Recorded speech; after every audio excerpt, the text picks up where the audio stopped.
My mother waited until every plate was full before she chose to destroy Christmas. The turkey had already been carved. The dinner rolls had been passed around twice. Laughter filled the little ranch house as 30 relatives squeezed around folding tables that barely fit inside the living room. Children chased each other through the hallway. Someone was arguing over football. Someone else was reaching for another helping of sweet potato casserole. For a few brief minutes, everything looked like the kind of Christmas families remember forever.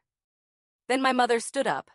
She picked up her fork and gently tapped it against her crystal wine glass, the expensive one she only brought out when she wanted everyone's complete attention. Clink, clink, clink.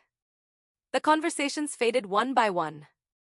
She smiled. "Before dessert," she said, "there's something this family needs to discuss."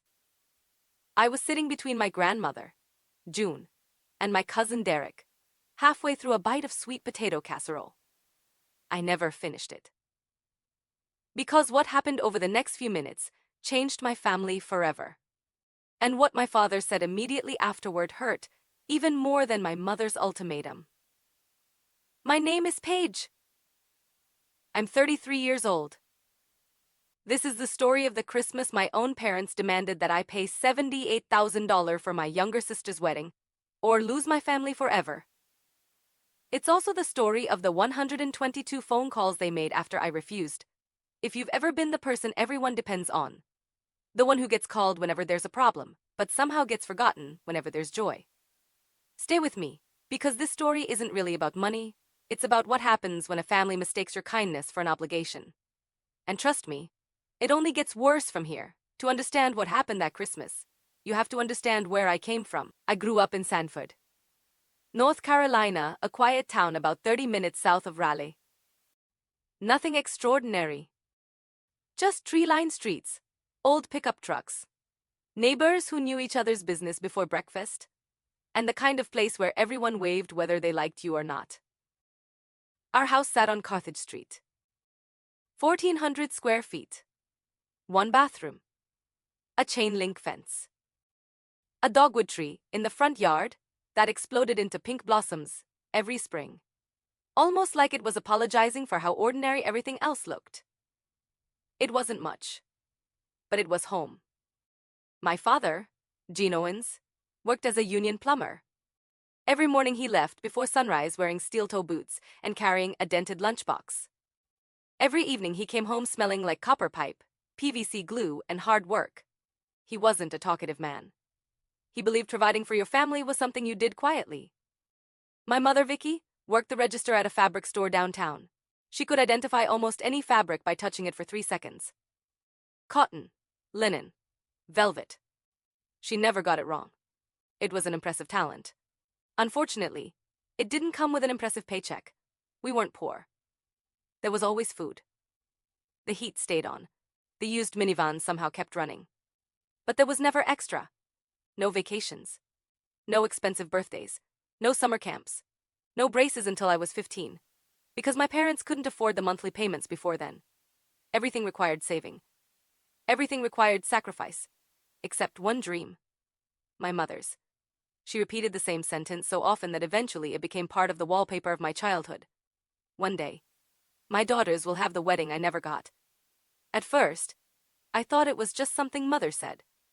Later, I realized she meant every single word. When my mother was 19, she married my father in a county courthouse on a Tuesday afternoon. No church. No flowers. No music. No photographer. She wore the same navy blue dress she'd worn to work the day before. My father's mother refused to attend because she didn't approve of the marriage. My mother's parents showed up, signed the paperwork, offered a quick congratulations, and left almost immediately to get back to the family farm. Years later, I found the photographs hidden inside the bottom drawer of her nightstand. 2 faded Polaroids. Nothing more. In one picture, my mother smiled nervously into the camera. She looked hopeful, but also scared. My father stood beside her wearing a borrowed tie that didn't quite fit. Looking at those pictures, I realized something. My mother never truly got over that day. For 38 years, she carried that courthouse wedding like a wound that never healed. Instead of letting it go, she decided her daughters would fix it for her. She didn't just want us to have beautiful weddings. She needed us to.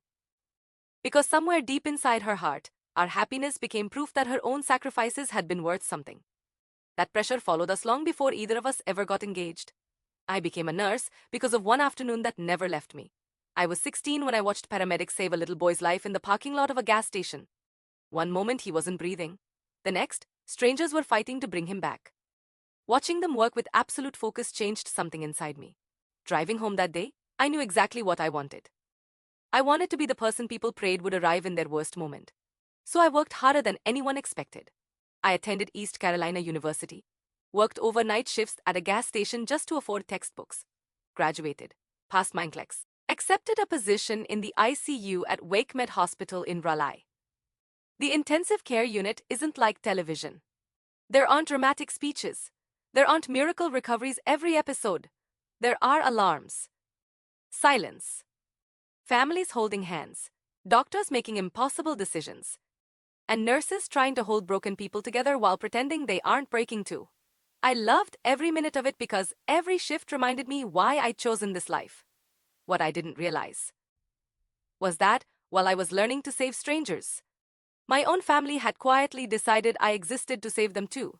One favor at a time. One sacrifice at a time. One you're the responsible one at a time. Until eventually, being dependable stopped being appreciated. It became expected. And none of us, not even me, noticed when that happened. Bodhi wakes up one morning and volunteers to become the family's unpaid caretaker. It happens slowly. One small favor, then another. Until one day you realize you've built your entire life around solving everyone else's problems, while nobody even notices you're drowning. That was me. Without ever having a conversation about it, I'd somehow become the emergency contact, the financial organizer, the holiday planner, the dependable daughter who never said no. Every month, I drove 45 minutes to Sanford just to pick up my mother's blood pressure medication because she refused to transfer her prescription to a pharmacy closer to home. 6 years. 72 trips. Not once did I complain. Every April, I filed my father's taxes. He hated paperwork. I hated seeing him panic over it. So I taught myself tax software, stayed up late after 12-hour ICU shifts, and handled everything. For 9 straight years, no one ever asked how long it took. They simply expected the return to appear. Grandma June lived in an assisted living community outside Sanford. Her mind was as sharp as ever. But her hip wasn't. Whenever she fell. Whenever her oxygen alarm went off. Whenever the nursing staff needed family authorization. My phone rang. Not my father's.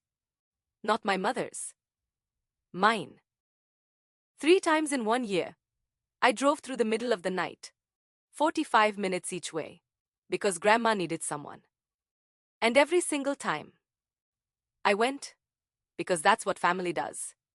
Or at least, that's what I believed. Then there were the holidays.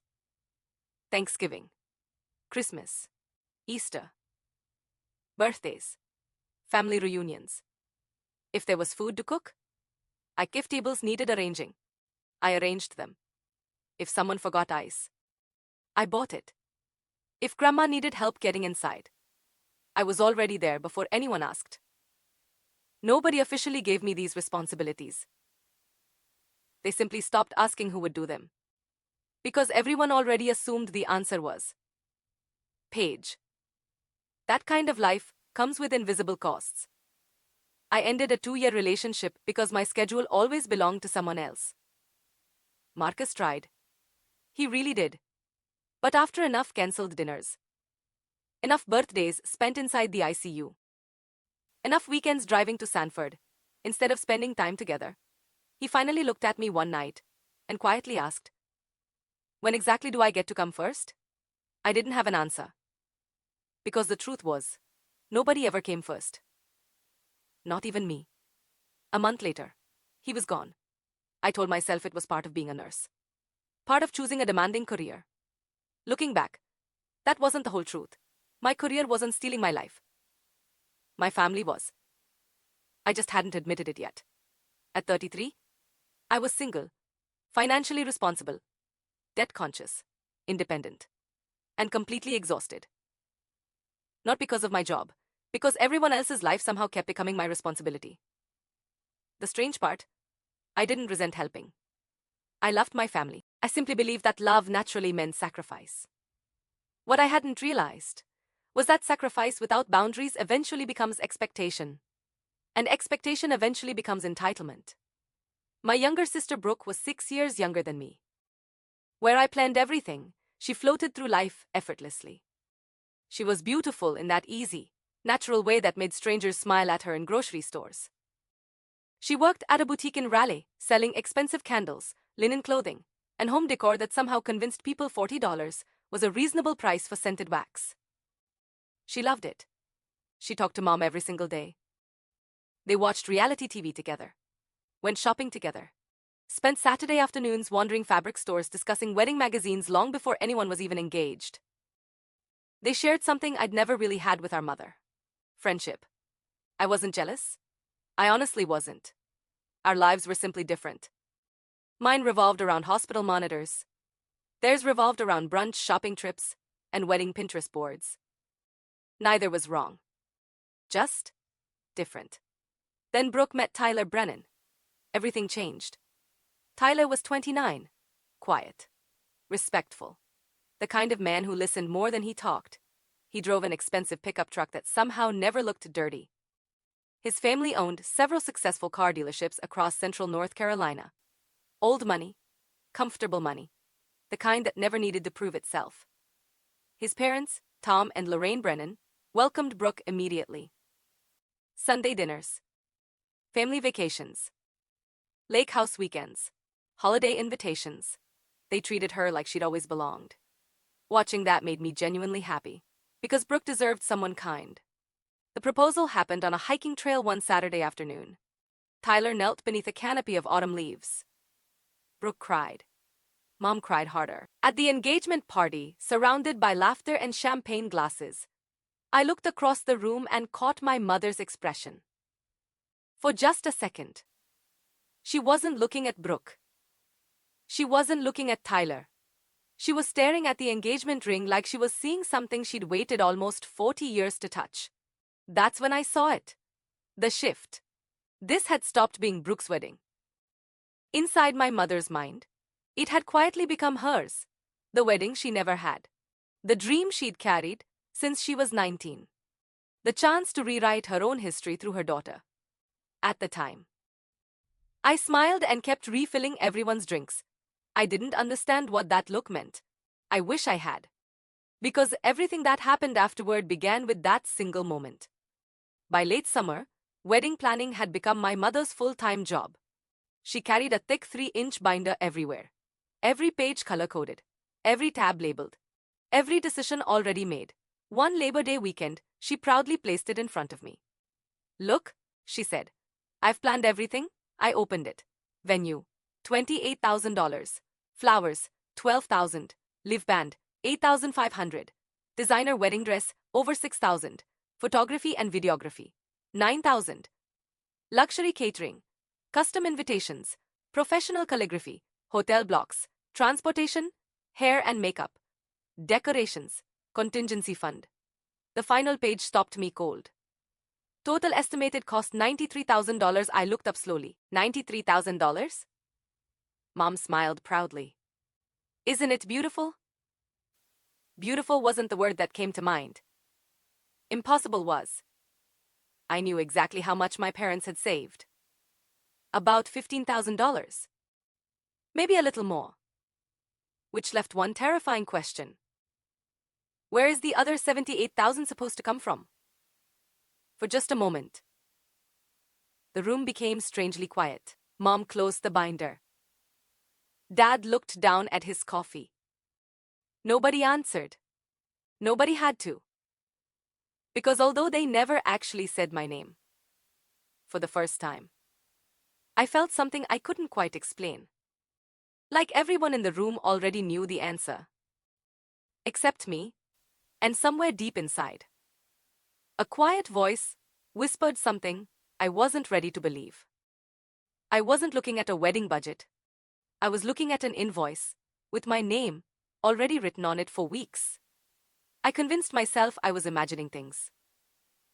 Maybe I was reading too much into a few awkward conversations. Maybe wedding stress was making everyone act differently. Maybe I wanted to believe that. But sometimes your instincts notice the truth long before your heart is willing to accept it. Mine certainly did. Labor Day weekend came and went. I drove to Sanford like I always did. I brought homemade potato salad. Helped Dad clean the grill. Set up folding chairs in the backyard. Washed dishes after everyone finished eating. In other words, I played my usual role, the dependable daughter, the one who always showed up. At first, everything felt normal. Then the comments started. Not direct. Not obvious. Just small enough to sound harmless. While we were eating burgers, Mom smiled across the table and said, "You know, ICU nurses in Charlotte are making close to $90,000 now." I looked up. "Good for them?" She nodded thoughtfully. "You've always made smart financial decisions." I forced a smile and kept eating. A few minutes later she added, "The whole family is going to help with this wedding." Everyone around the table casually agreed. Nobody looked at me. But somehow, it felt like everyone was.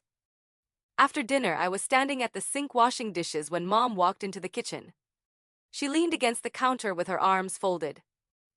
"You've always been responsible with money, Paige." I kept scrubbing the casserole dish. "You don't have debt?" I stayed quiet. "You don't have children?" Still nothing. "You've always planned ahead." Then came the sentence that made the hairs on the back of my neck stand up. "That gives you flexibility." She smiled as if she'd complimented me. I turned the faucet on a little louder. Sometimes silence says more than an argument ever could. Before I left that evening, Dad stopped me near the front porch. He rested a hand on my shoulder. "Your mother's excited." His voice sounded tired. "She's got big dreams for this wedding." I looked at him. He didn't meet my eyes. He just gave my shoulder a gentle squeeze and walked back inside. I'd seen that version of my father before. The man who surrendered before the argument even started. Not because he agreed.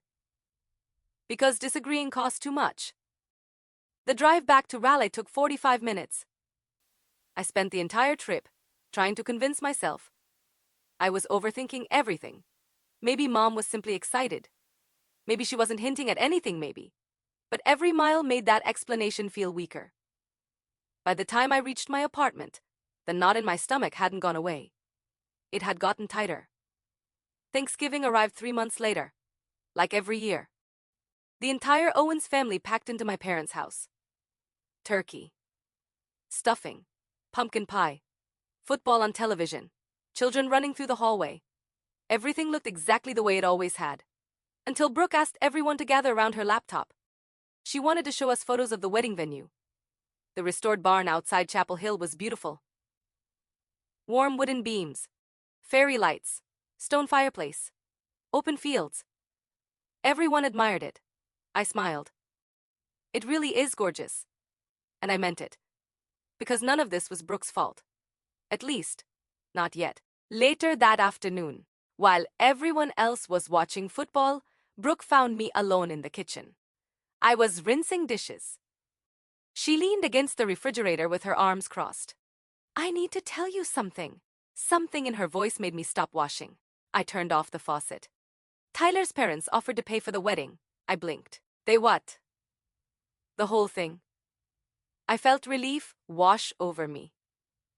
"That's incredible." Brooke didn't smile. "Mom said no." The relief disappeared instantly. "What do you mean?" "She said no." She told them the Owens family handles its own weddings. I stared at her. "Why would she refuse?" Brooke shrugged. "She doesn't want anyone else paying." The kitchen suddenly felt much smaller. "So?" I asked quietly. "What happens now?" Brooke looked me straight in the eyes. And with complete confidence, she said the sentence I'll never forget. "You make good money, Paige."